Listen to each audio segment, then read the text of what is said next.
some more progress on the disassembly of this Goldwing. Once again, it's 1975 Honda Goldwing GL1000. And this is my winter project. And when I have gaps in my day, I come out here and start removing parts. And yeah, I got quite a bit pulled off. Carburetors, cooling system. Obviously all the body work's off. Got the exhaust removed. I am happy to find that it's solid. There's no rust holes in it. But it's going to take some real cleanup and some paint. I think it's going to look great. I see the potential in it. Looks ugly now, that's for sure. Got some rust here in the timing belt area. Seems to all be surface rust. I am contemplating taking the engine out of the frame to really get things cleaned up properly. I was hoping not to do that, but I'm thinking it may be worthwhile. If I'm going to have the bodywork painted a beautiful Interiors red, it'd be a shame to have any kind of crud in all the cracks and crevices. So I am thinking of pulling it, getting the frame nice and clean, and potentially painting the frame. We'll see how that goes. I wasn't really looking to do a show bike, but boy, it's hard to stop myself. Absolutely need new shocks. I'm not going to be able to save these. That rust is pretty bad. Swing arm needs to be cleaned and painted. Battery box will need to be cleaned and painted. Amazingly, Honda still sells these rubber pads for the inside of the battery box. So I'll be replacing those. That way the battery sits there real nicely. Fuel tank is going to take some work. There is some fuel in there. It's not leaking, so I'm hopeful there's no pinholes. We'll see once I get it out. The rear wheel seems to be good. Spokes have some rust, and thankfully I know a guy who is an ace at relacing spoked wheels. He owns a bicycle shop, but he does motorcycles on the side just for fun. And he redid the rear spokes on my other 75 Goldwing, and he charged me a ridiculously low price for his labor, and it came out perfect. Here, I'll show you that one. These were stainless spokes from David Silver Spares, reasonably priced, and then, like I said, his labor was shockingly cheap, so I am going to likely have him relace this wheel for me. The front looks fine. I think I'll clean those spokes up, but I'm not going to relace that one. The rears always seem to have more rust. I'm guessing more spray gets kicked up on the rear than the front.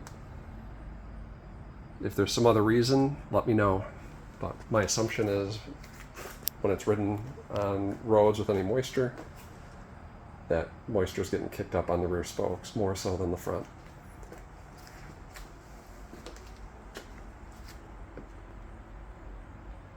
So, got a lot of room to work now. I think next I'll take the battery box out again, take the fuel tank out, and I'm not going to take the center stand off yet. Obviously that needs to be cleaned up and painted. I'll get a new spring. Honda sells new springs still, which is amazing, and they look great once they're installed. This is all surface rust. I'm not worried about the integrity of the stand. It's very sturdy. The starter works great, but it looks like poop.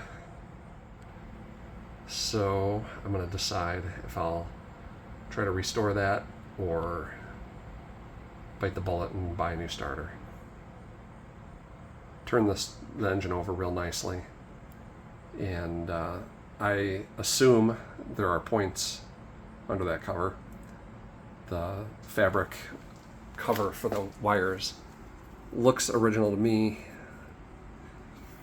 so I will debate with myself whether I'm going to put in the Dyna ignition or screw around with the points. Points are satisfying if you can get them right, but the Dyna sure is easy and kind of set it and forget it. So we'll see. These coolant tubes and elbows have O-rings inside. They're going to need to be replaced. They frequently dry out and shrink. There's a gasket right here I'll replace. There's O-rings beneath this, I guess, manifold, whatever you might call it. Those should be replaced. And to get to the fasteners for that, this thing's in the way. And it does come out. But if I take the engine out, it'll be a lot easier. So I guess my main thing with getting the engine out would be some of the paint has failed here, which is a shame.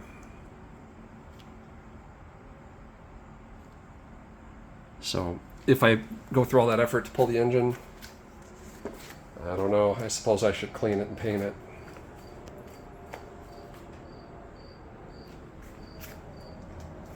So that's where I'm at. Nothing groundbreaking. Just getting a good start. I have quite a parts list going.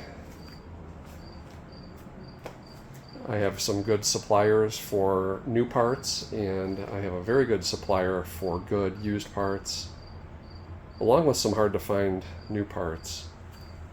He's got this engine bolt here. This is an aftermarket one. I'm assuming there was an engine guard on here at one point.